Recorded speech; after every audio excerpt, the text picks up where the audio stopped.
اب ہماری شروع ہو جاتی ہے کہ حیض کا جو خون ہے وہ تب حیض کہلاتا ہے جب اس کے اندر اس کی تمام شرائط موجود ہوں۔ آیا حیض کی کون سی صفات ہیں، کون سی شرائط ہیں کہ جو خون میں پائے جانا بہت ضروری ہے؟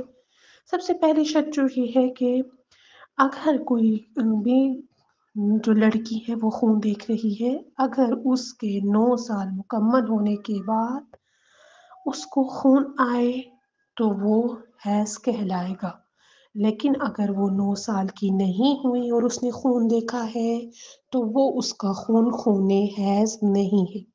پہلی شرط 9 سال کی عمر کے بعد، یعنی بالغ ہونے کے بعد لڑکی اگر خون دیکھے تو اس خون کو خون حیض کہتے ہیں، لیکن اگر وہ 9 سال سے پہلے خون دیکھتی ہے تو وہ خون حیض نہیں ہے، حیض کا خون اس پر صادق نہیں آتا۔